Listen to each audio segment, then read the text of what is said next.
여러분 안녕하십니까? 사회복지 개론과 실천론 시간입니다. 저는 이 강의를 담당하게 된 최경옥이라고 합니다. 자, 이 수업은요, 사회복지 개론과 또 실천론이라는 두 과목을 합쳐놓은 수업입니다.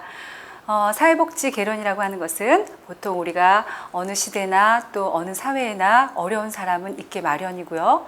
또 이런 사회적 위험이나 약자를 보호하기 위해서 사회적으로 어떻게 지원을 하고 예방을 하는지를 말하는 내용이라고 할 수 있겠습니다.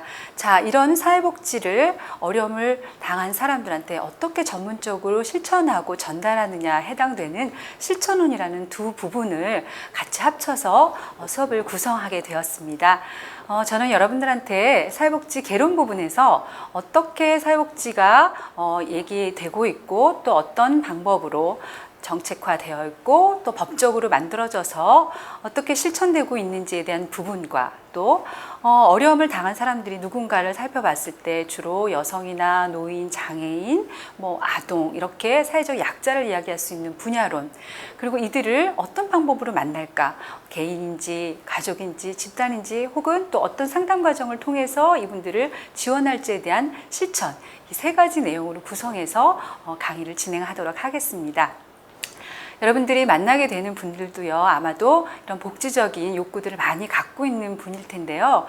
자, 여러분들이 공부하는 그 분야와 이 사회복지가 만났을 때 어떻게 인간의 삶을 더 윤택하고 더 편안하게 하는지에 대해서 여러분 초점을 맞춰서 이 수업을 잘 들으시면은 굉장히 유익한 수업이 될 거라고 기대를 합니다. 자, 첫 번째 시간은요, 이제 사회복지 개론 중에서 개념에 대한 부분을 준비를 했습니다. 보통 어느 학문이나 바로 이 정의를 내리는 것이 굉장히 중요하죠. 어떻게 용어가 형성이 되어 있고 어떤 관점으로 진행되고 있는지에 대해서 알아보도록 하겠습니다. 자, 그러면은 사회복지 개념을 한번 살펴보겠는데요. 다양한 측면이 이야기되고 있습니다. 먼저 사회복지라고 하는 것을 용어적으로 우리가 살펴봤을 때 영어로는 소셜 웰페어라는 부분으로 이야기를 하고 있습니다. 이 부분은 바로 소셜이라고 하는 사회적인 부분과 안녕하다는 뜻의 개념이죠. 평안하다는 복지라는 개념을 이렇게 합쳐서 부르고 있습니다. 따라서 이 용어는요, 사회적으로 편안하고 만족스러운 상태를 의미하고 있습니다.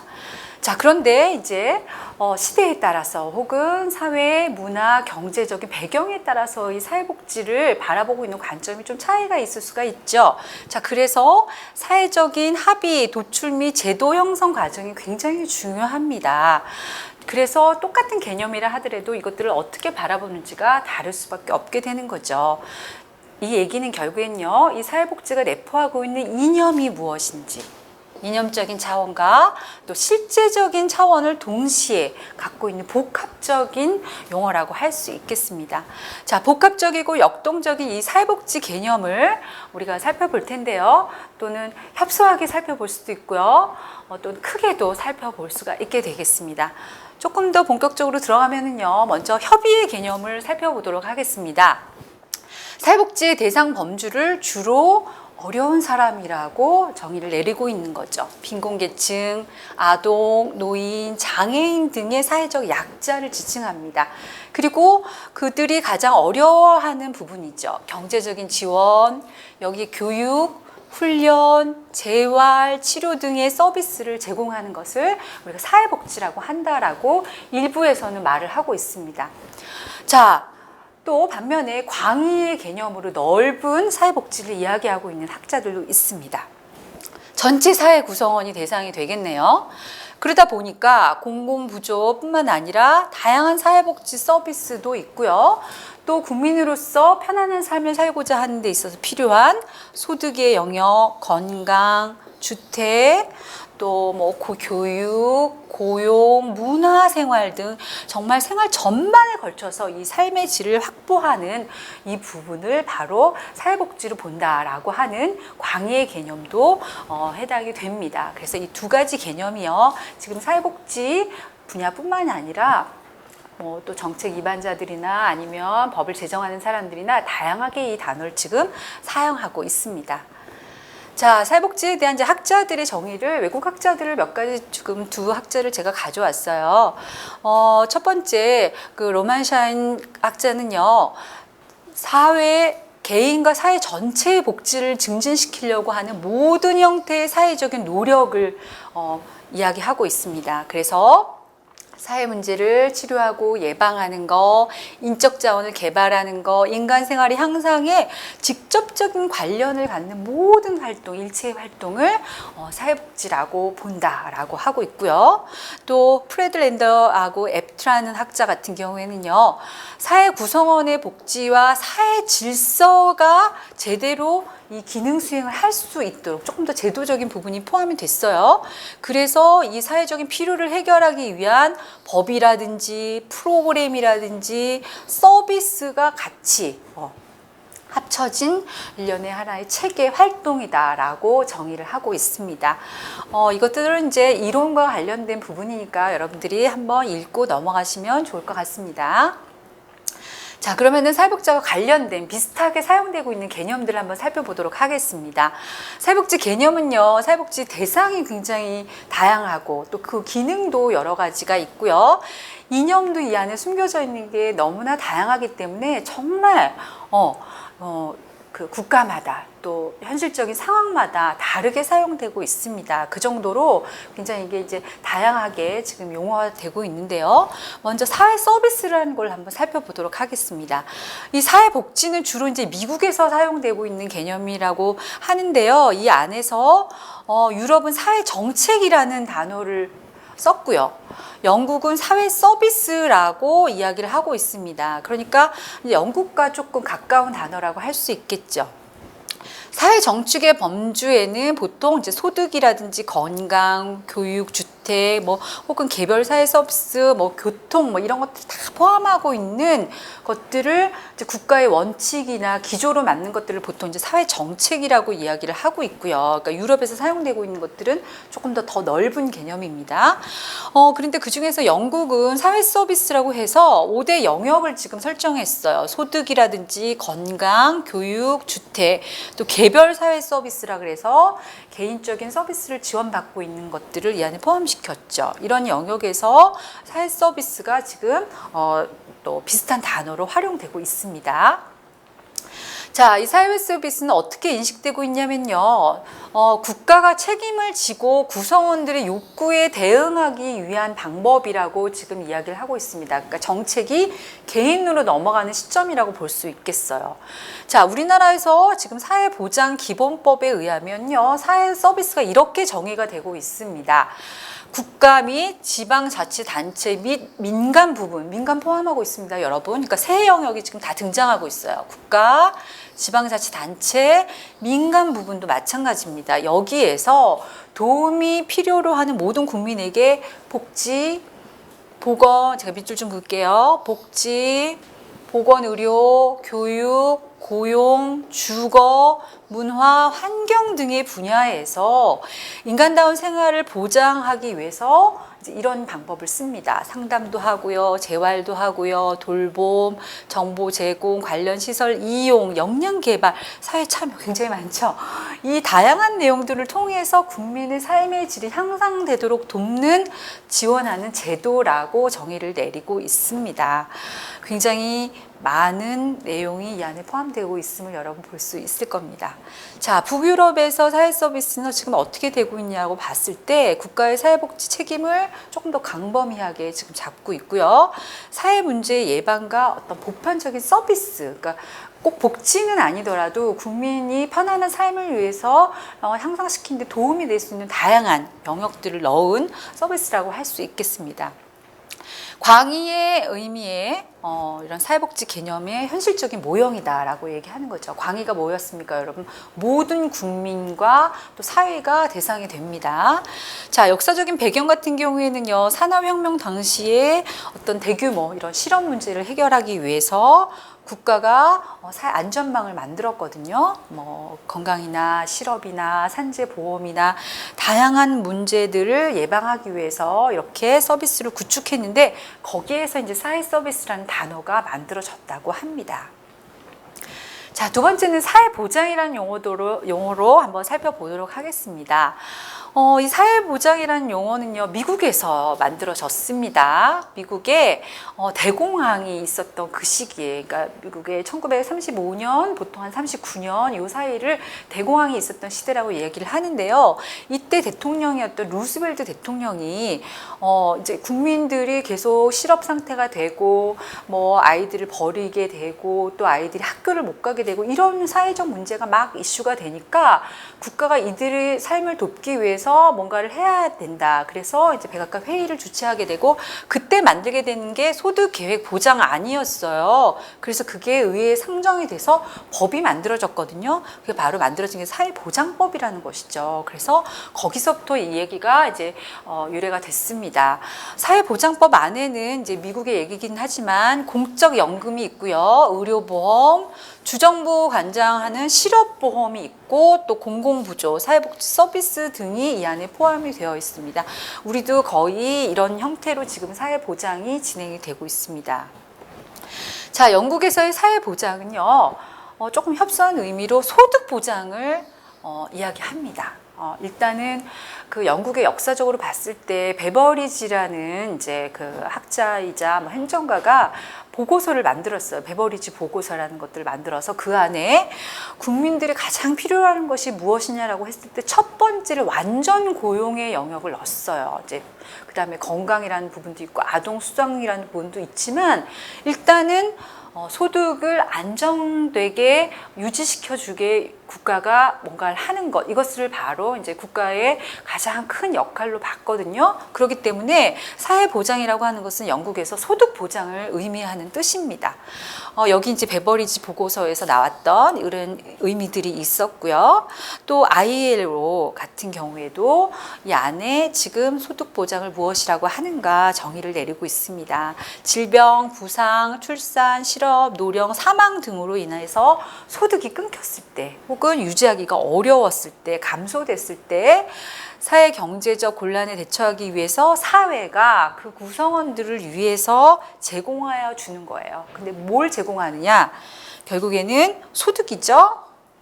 그리고 뿐만 아니라 의료, 그다음에 아동, 낳았을 때 아동 수당을 주는 것, 이런 것들을 위해서 공적으로는 조치를 하는 것을 바로 소득 사회보장이라고 한다라고 정의를 할 수 있겠습니다. 자, 그리고 이 사회보장은요, 각 나라가 갖고 있는 이념이나 가치가 굉장히 다양하기 때문에 또 다양하게 나타납니다. 왜냐하면 그 사회가 처한 현실이나 혹은 그 문제에 대처하고 있는 양상이 굉장히 다양하기 때문에, 우리는 건강 문제가 그다지 이런 경우에는 의료보험을 안 넣을 수도 있겠고요. 또는 주택이 잘 구비가 된 북유럽 같은 경우에는 굳이 주택을 이렇게 또 생각하는 경향도 있습니다. 우리나라 같은 경우에는 여기 나왔다시피 사회보험, 공공부조 외에 사회서비스를 지금 포함시키고 있어요. 사회보장 안에. 그래서 이 안에서 좀 다양하게, 좀 더 넓은 정의로서 사회보장이라는 용어도 사회복지하고 관련된 비슷한 용어로 사용되고 있다는 것을 이해할 수 있을 겁니다. 자, 그 다음에 이제 사회복지 서비스라는 게 또 등장을 합니다. 여기는 영국에서 사회 서비스 안에서요, 해당되는 그 개념을 개인, 가족, 집단의 욕구에 따라서 만들어진 것이라고 우리가 할 수 있겠습니다. 주로 제공자와 이 서비스를 받는 수급자 사이에 직접적으로 이루어지는 개별 서비스라고 할 수 있는 부분이 우리나라의 사회복지 서비스라고 용어를 하고 있습니다. 내용을 보면은요, 여기 또 법에 이제 정의가 되어 있죠. 사회복지 서비스라 함은 여기도 역시 국가, 지방자치단체, 민간이 나옵니다. 그래서요, 여기에 어떤 역할을 해주느냐? 상담, 재활, 직업 소개 및 사회복지 시설 이용. 그러니까 아까 앞에서 나왔던 사회 서비스보다는 조금 더 협소한 개념입니다. 왜냐하면은요, 아까 사회 서비스는 정말 교육, 문화, 주거 다양한 영역을 넣었는데 여기는 사실 그렇지는 않고요.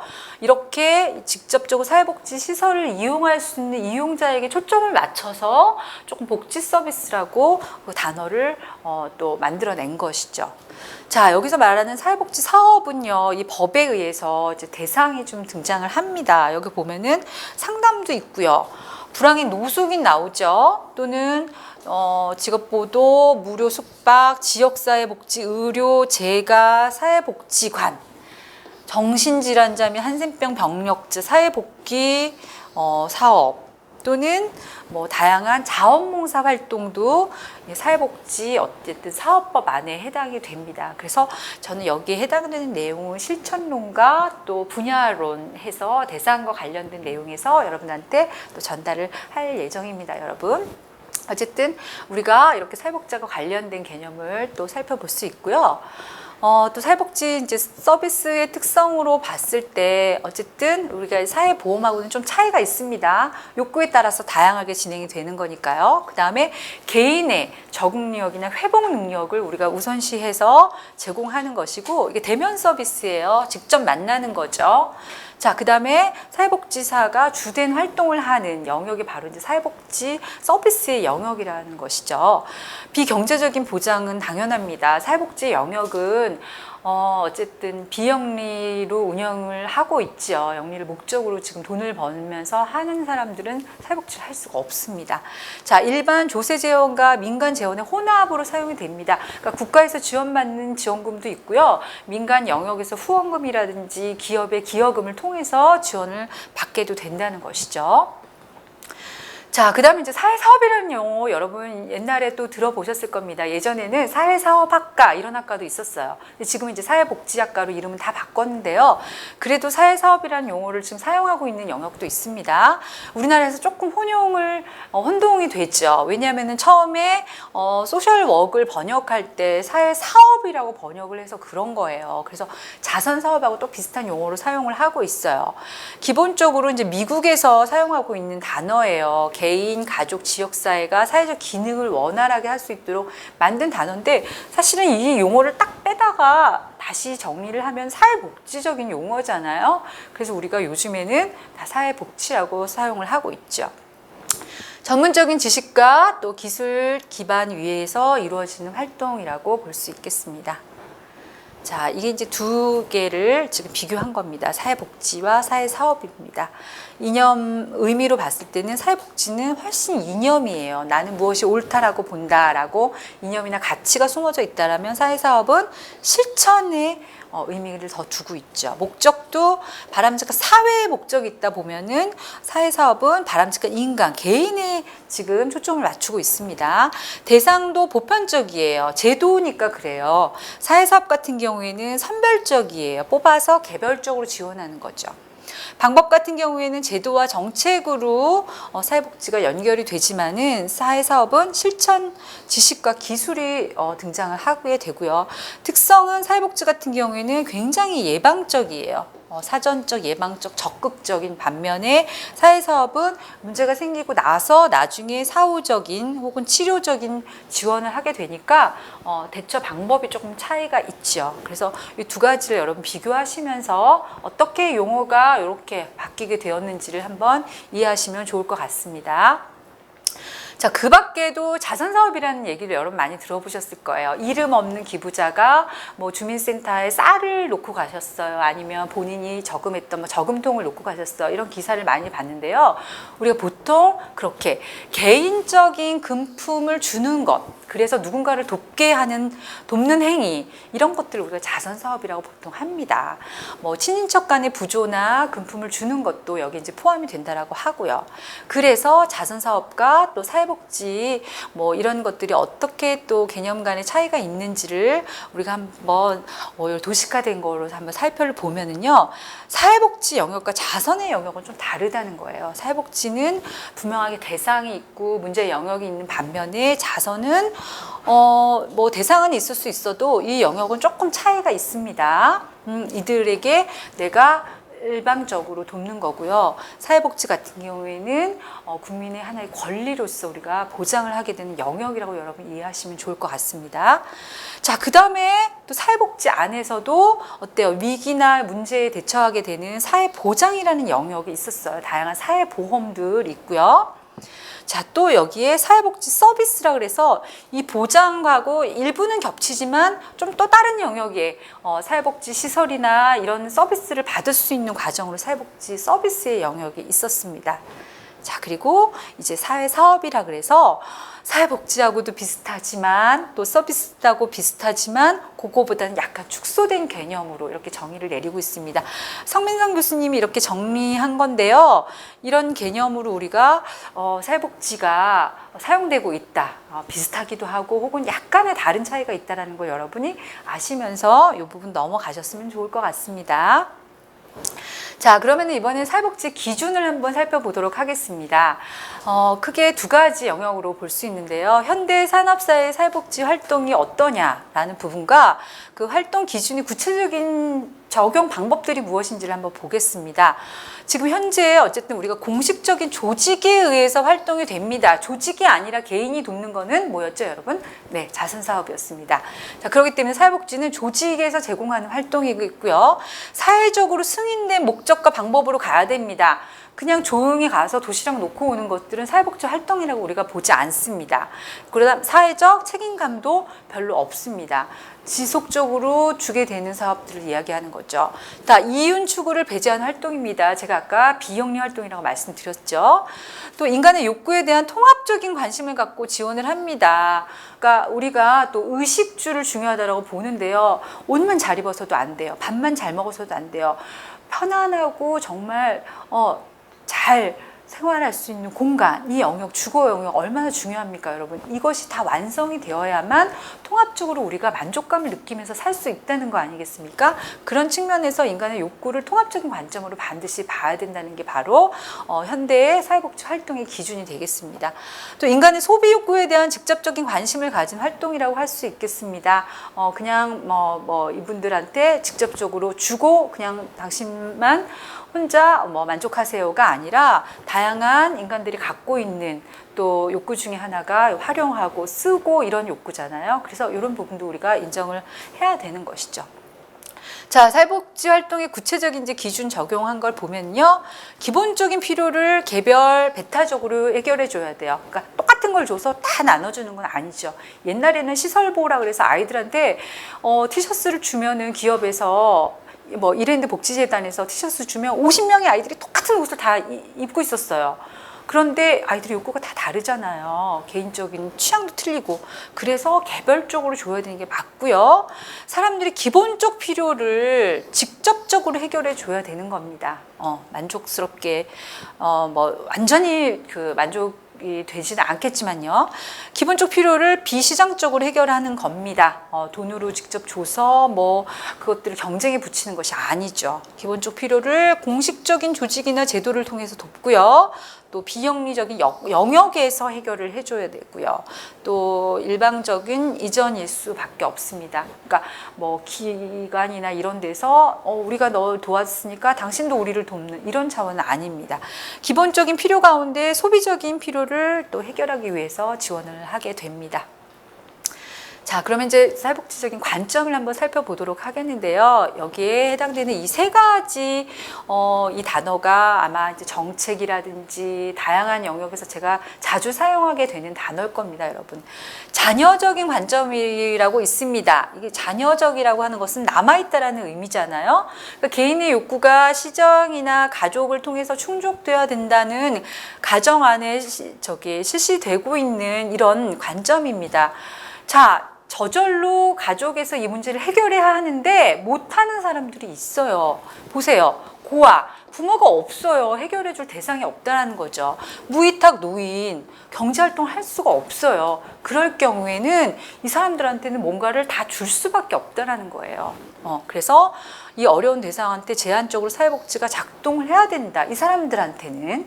이게 이제 자녀적인 관점이고요. 자, 제도적인 관점 같은 경우에는 보세요.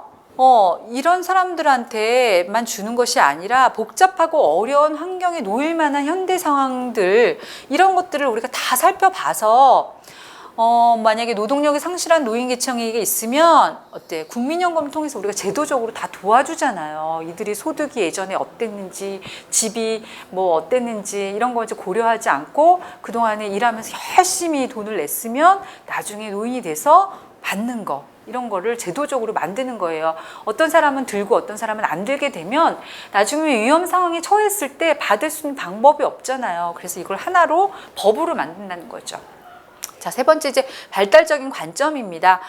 모든 국민들, 모든 시민들은요, 자기가 열심히 참여해서 자기 능력을 개발하고 그래서 바람직한 수준을 달성하고 유지시키기를 원한다.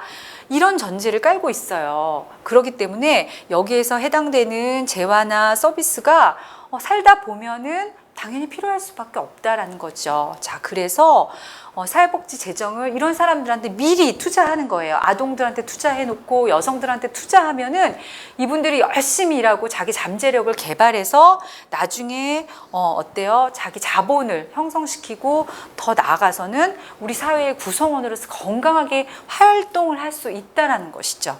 자, 이런 영역에서 우리가 사회복지 관점을 한번 살펴봤고요. 또 이제 국내적인 동향을 한번 살펴보겠는데요. 우리나라는 공공개별 사회 서비스로 사실은 시작이 됐어요. 그래서 소셜워크라는 이름을 썼다라고 했잖아요.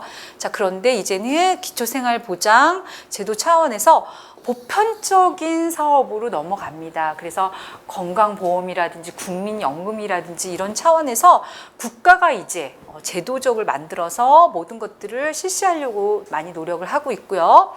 또 기회 평등 보장으로 인해서 뭐 시민의 경제활동 참여 활성화, 사회정책, 뭐 다양한 제도권의 이 부분들을 많이 포함시키고 있습니다. 여러분 많이 들어보셨을 거예요. 협동조합이라든지 뭐 사회적 기업 이런 단어도 최근 들어서 이제 사회복지 영역에서 많이 사용을 하고 있습니다.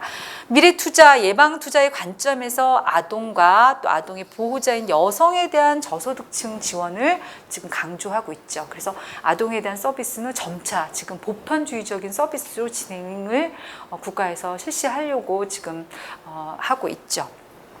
자, 이제 또 하나의 개념으로는요, 선별주의 대 보편주의적인 개념이라는 것입니다. 선별주의는 말 그대로 뽑은 거예요. 어려운 사람만 뽑아서 그 사람들만 지원해 주는 거고요. 보편주의라고 하는 것은 말 그대로 보편 서비스에 사회 구성원 전체에 해당되는 문제가 있을 수 있고 그들의 전체 욕구들을 해결하기 위해서 이런저런 부분으로 지원을 하자. 자, 보편 서비스가 어떻게 됩니까? 그러니까 모든 사람들이 다 건강하고자 하고는 욕구가 있잖아요.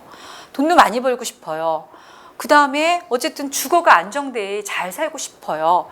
교육도 받고 싶어 하죠. 노인도 지금 다 일하고 싶어 합니다.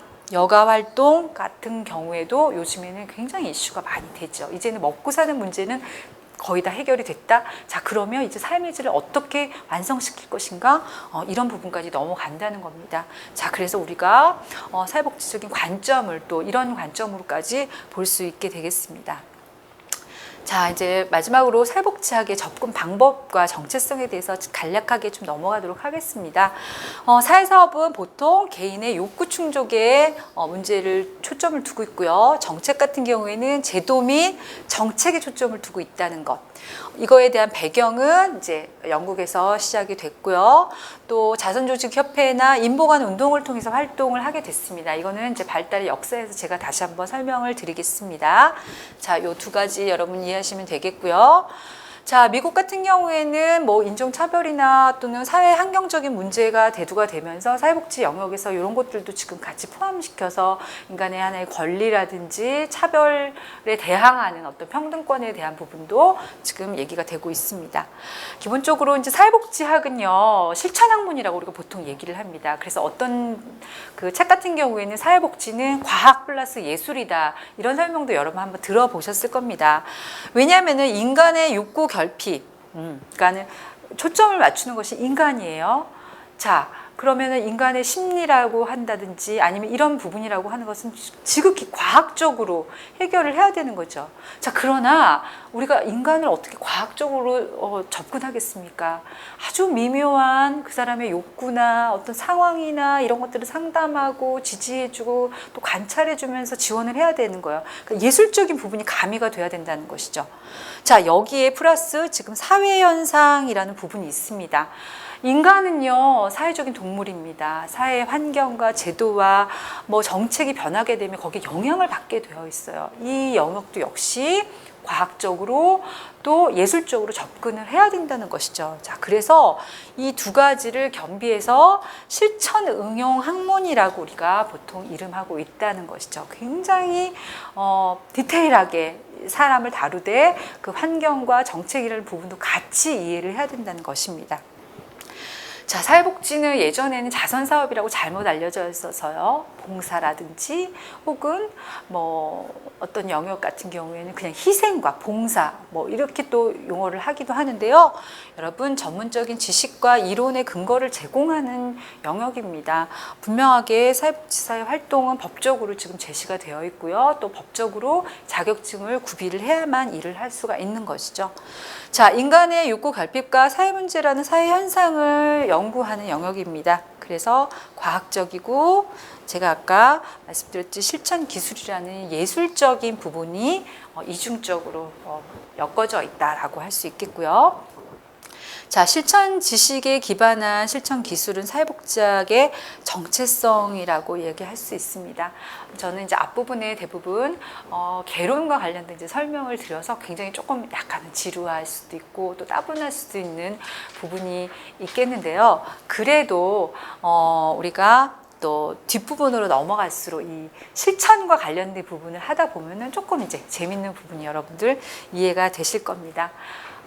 이 부분은 우리가 또 앞으로도 같이 이념이라든지 또 가치라는 부분을 또 우리가 등장시키면서 또 윤리적으로 어떻게 이 부분을 해결해야 되는지라는 부분도 같이 또 공부를 하게 될 겁니다.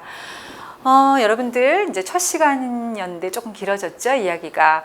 사회복지가 무엇인지 이 개념을 정리하는 부분을 통해서 여러분들이 다음 시간에는 또 어떤 사회복지를 이야기할 것인가 기대하면서 오늘 잘 마무리하셨으면 좋겠습니다. 여러분 첫 시간 수고 많으셨습니다. 안녕히 계십시오.